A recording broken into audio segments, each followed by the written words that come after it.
Hi, I'm Shelley and my workshop is about creating perfect editorial portraits. Lots of people want to shoot this way, but finding a team and putting that team together and finding a location can be a bit of a barrier sometimes. So I'm going to talk you through how I work. I'm going to take you out on a shoot with me and then I'm going to talk you through how I process the images. First of all, I'm going to talk a little bit about location scouting, a little bit about finding the right model and styling the look that you want to go for.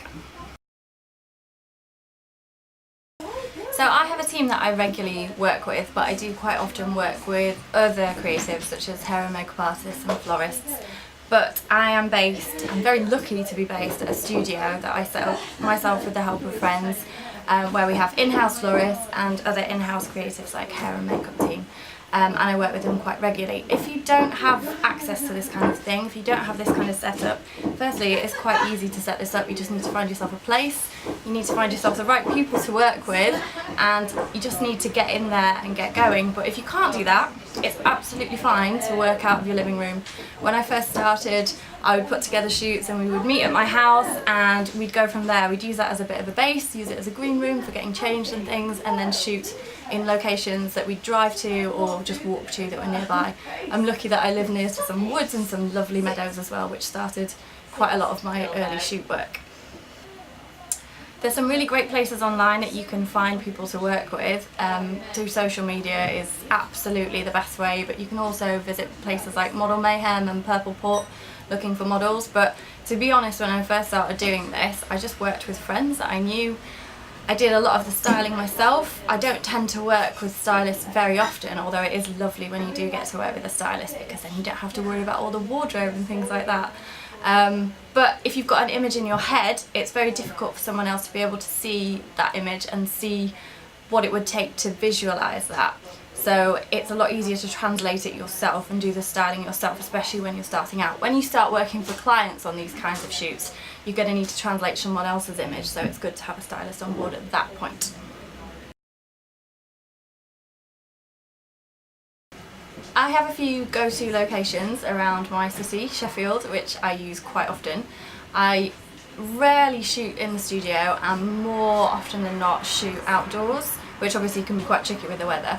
But I do have a few go-to locations that are super suitable for kind of getting that outdoor vibe even when it's horrible weather. So I use the botanical gardens a lot. Greenhouses are the most amazing places to shoot. You can be outside but inside and protected from the rain as long as they're not leaky. So for this shoot we visited Sheffield Botanical Gardens.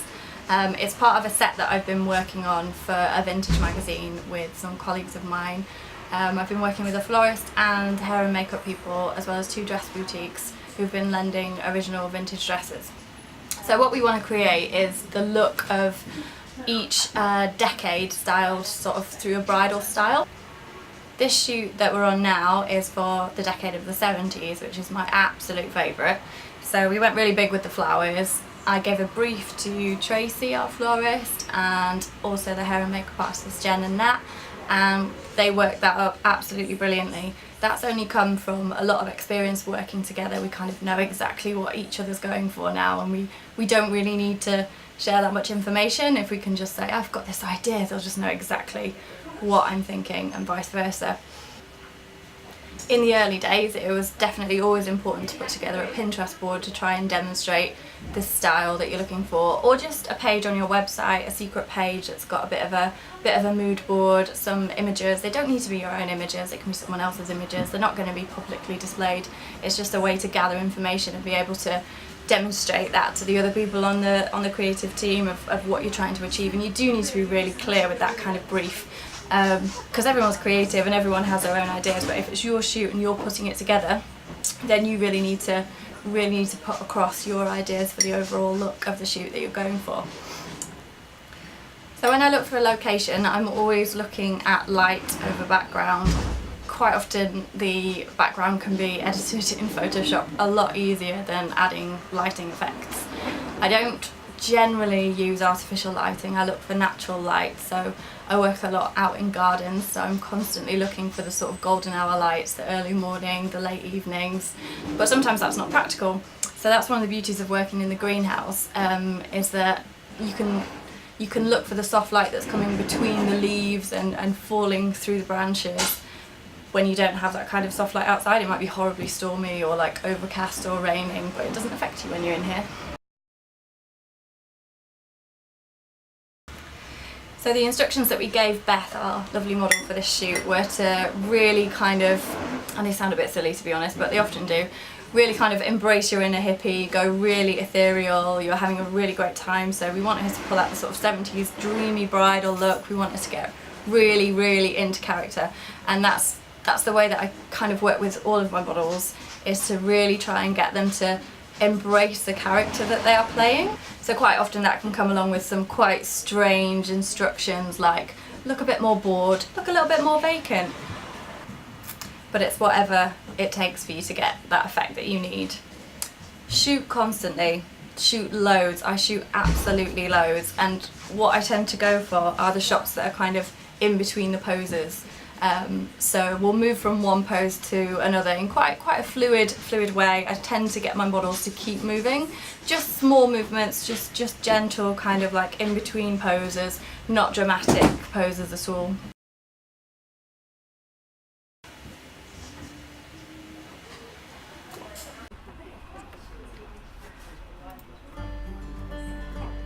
So this is Natalie preparing Beth for the shoot down at the studio.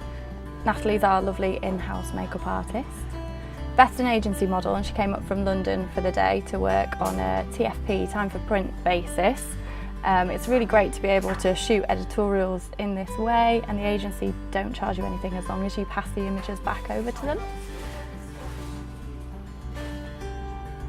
We borrowed a dress for today's shoot from a beautiful boutique in York called Glory Days Vintage. Again, really happy to work together just for the images and for the publication.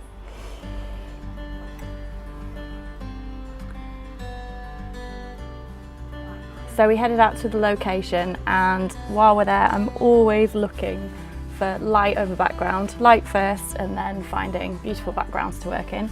It's really great to always have an assistant with you as well, just to be able to help carry things, move things, get things out of shot, fluff, sort of rearrange hair and touch up makeup and that kind of thing.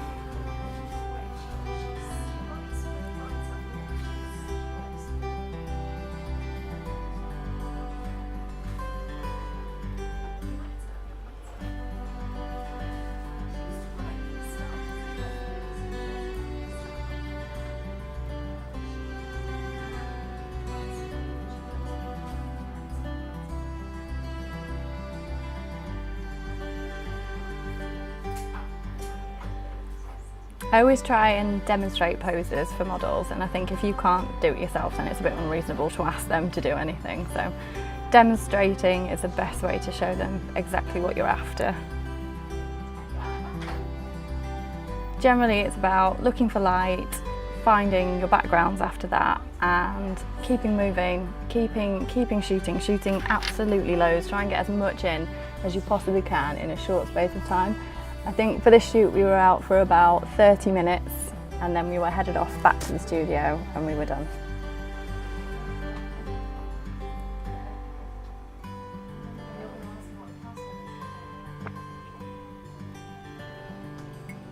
More often than not, prep can take up to sort of 2 hours for these kinds of shoots, whereas shooting's actually, like I say, only about half an hour.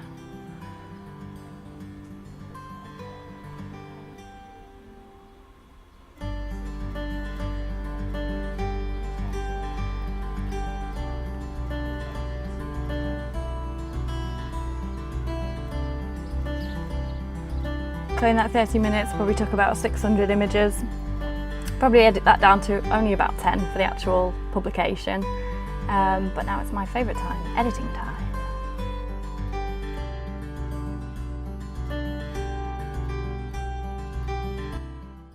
So the first thing I'm going to do is have a look through the images that we got from the shoot via Bridge, and choose something suitable to edit to show you most of the techniques that I use. So just having a quick whiz through, done quite a lot of free lensing, but I think for purposes of demonstrating multiple techniques I'll go for an image like this one. So what I'm going to do now is open that up into Camera Raw. I always begin with adding a preset, and I like to use the Visco presets because they're lovely. So my favourites are the portraits. For this series I've been working on, I've been using this preset. Now what I don't like about it is the grain, so I tend to always remove that. I'm going to walk you through what I do to almost all of my images after I've applied the Visco presets. So I always shoot quite underexposed and then bring the shadows and the exposure back up a little in ACR.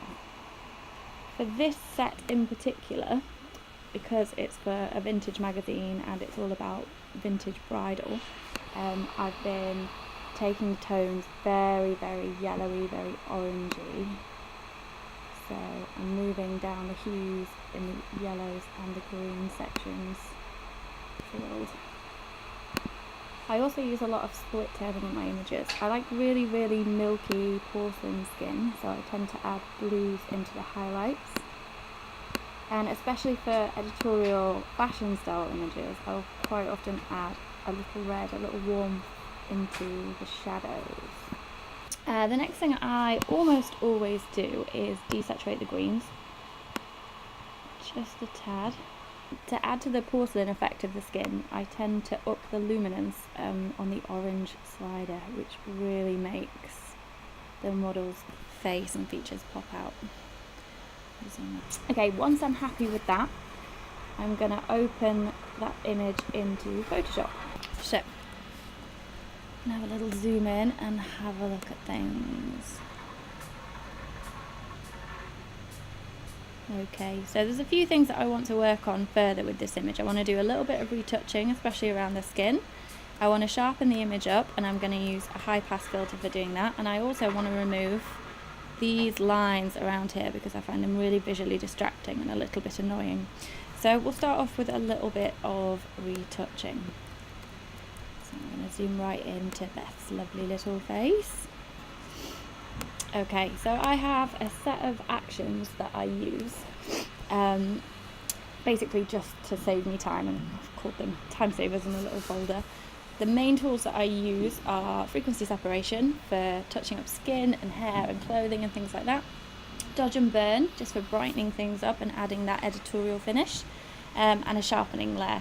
So I'll talk you through a little bit about what each one of those does. So first of all, we're going to go into frequency separation. If this is something you've not used before, I'd highly recommend looking up some tutorials online. There are some really great ones out there that will talk you through being able to record your own action. You don't need to buy one, but what it basically does is breaks down the image into a few different layers so that you're editing the colours and the textures separately. So if I show you, this is the texture layer, so this is a high frequency layer, and what it does is just pulls out the lines and the detail. And if we turn that off, this is the colour layer, so you'll see that it's blurred the image a little bit just to add the softness so that you can really get to work on all the finer details of the skin. So I'm going to turn all the layers back on, and the first thing I'm going to work on is the colours in the skin. So there's a few little bits, I mean Beth's pretty much perfect, but there's a few little bits of colour and texture that I want to work on around her face. So I'm going to be looking at this area here on her chin, a little bit here, maybe a little bit under the eye, and a tiny bit on the forehead. So we go to the clone tool, and we take opacity down to around about 20%, and you want to make sure that you're set to current and below. You want a brush about that size for this kind of thing. I'm going to zoom in a little bit more, maybe take that brush a teensy bit smaller, because you only want to be sort of working on a small area at a time. Okay, so we should be set to go now. So using the Alt key, I'm just going to work on his area under the eye a little bit, just brightening up that darkness there and getting rid of some of that shadow. Okay, I'm going to work a tiny bit on this area around the nose. Really needs so little editing, this image.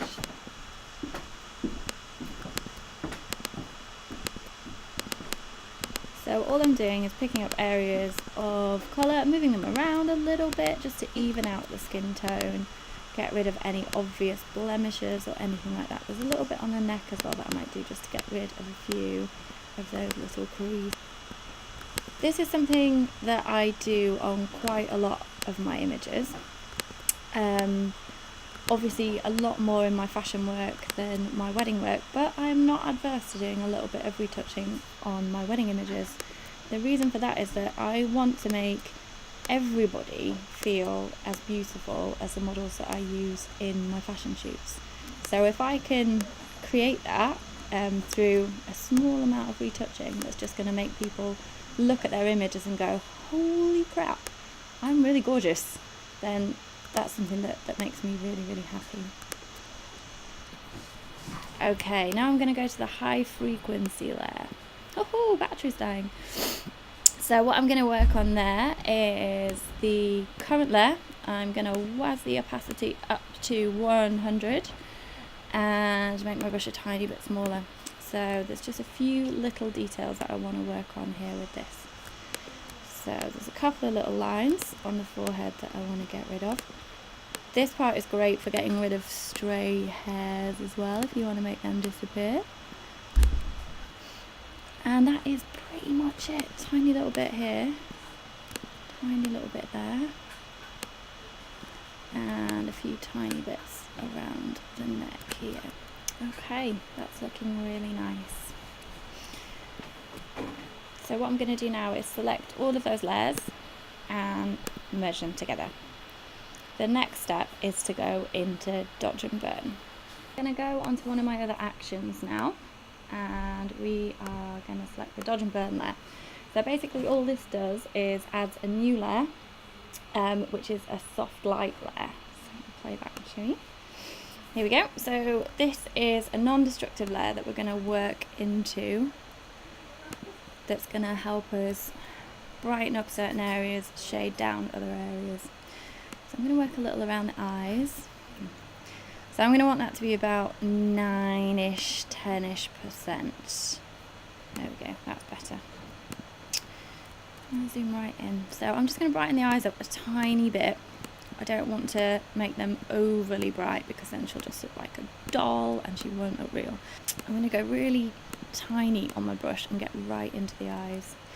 This is a technique that I really like to do to brighten the eyes and really make them pop. So if you up your exposure a teensy bit, don't go crazy, and just brighten the irises. Look at that. Okay, and on the other as well. Don't brighten, for the love of all that is good, the whites of the eyes too much, because it makes people look like aliens. Going back down to 9% there again, and I'm going to up the size of my brush, make it a bit bigger, quite a bit bigger, and I'm going to paint some light the way it naturally falls onto the face. So I'm going for the forehead, I'm going for the brows, I'm going for the nose, the lips, the chin, and there's a few little shadows and areas that I want to brighten up a tiny bit more, just to get the look that I'm after. So as you saw before, I shot absolutely loads of portraits on this shoot, and I shoot and shoot and shoot like a bit of a crazy person, but there's no harm in doing that. Keep going, because it's the moments in between the poses that are going to get you the beautiful natural shots. So once I'm happy with that, I think we should have a little look back and see what we've done so far. So it's very subtle, not too much retouching at all, not too heavy.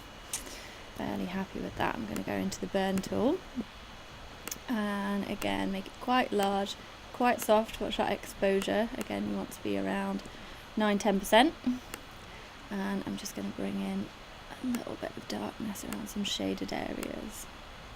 So this is just going to really make her face pop, because in the end this is a beauty shoot, and it's going into a magazine where we're going to be talking about the makeup and the style that's been created by lovely Jen and Nat, who helped me on this shoot.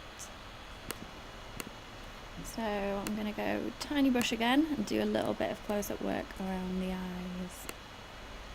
So just darkening around the lash line, around the edge of the irises and the pupils, just to really make them pop out. I quite often spend up to an hour on a single portrait image just to really work it up to the level that I want it to be, which might seem like quite a long time to you guys, especially if you only shoot weddings. You're thinking, I can't spend an hour on each image, but if you had one or two key images, beautiful portraits, actually, you might think that it's worth it. So I'm going to zoom out there, have a little look.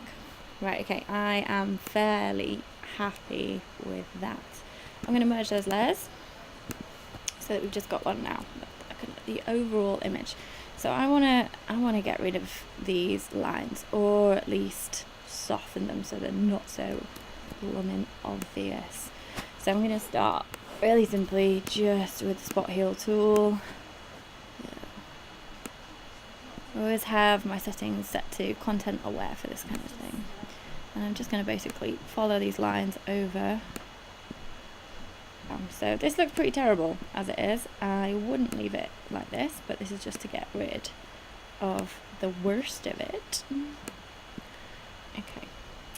So now what we need to do is blend that in. So we're going to use a clone tool straight onto this layer. So clone tool, opacity, probably about 50-ish%. We'll give that a go and see what happens. So we're working on the current layer because it's the only layer. And I'm going to increase brush size quite a bit. And using Alt key, I'm just going to drag that over.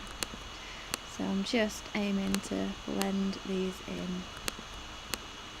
If you never use this tool in your work, it can be super useful, especially for cloning out really ugly exit signs and things like that. I know a lot of people say, oh, no one's got time to do that, but if you take that time, it can make a huge amount of difference to the composition of your image.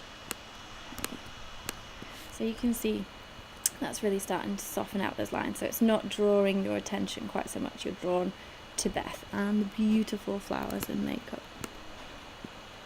To be honest, I'd probably spend more time on this than you would care to watch. So I will stop in a moment and talk you through the next step that I would take. In case you haven't guessed, I'm a complete perfectionist. I'm happy enough with that. So next up, I want to sharpen the image. So my final time saver action is just a little high pass sharpening action, which basically just sharpens the lines in the image, so it doesn't sharpen the whole thing, so you don't get that nasty grainy looking thing. You just get a lovely sharpening that's going to be most visible around the flowers, around the eyes, anywhere with lines, so especially in the hair.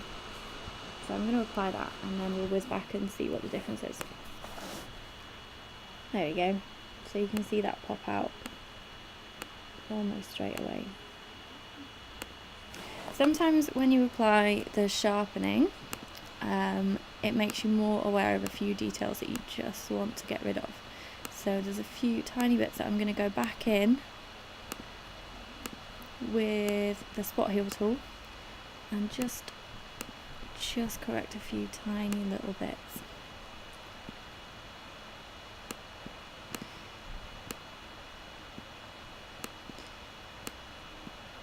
Okay, let's have a look at that. Okay, I'm pretty happy with that. So you can probably tell with the hair and makeup on this one that Nat, our lovely makeup artist, has painted a lot of these freckles in. So I kind of feel like maybe there's just a few too many and I want to soften it a tiny bit. So I'm going to take a few of them out just to make it look a little bit more natural. There's a few tiny bits on the lips as well that I just want to tidy up. So I'm going to go really tiny with the spot heal brush and just tidy up those teensy little bits.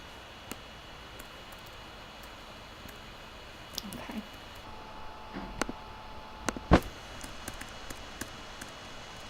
Okay, I'm going to call that finished.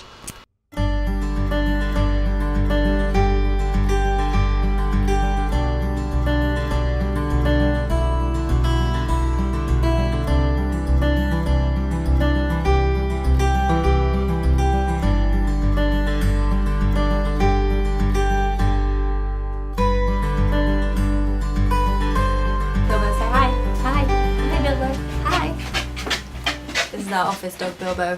He's awesome. Gonna.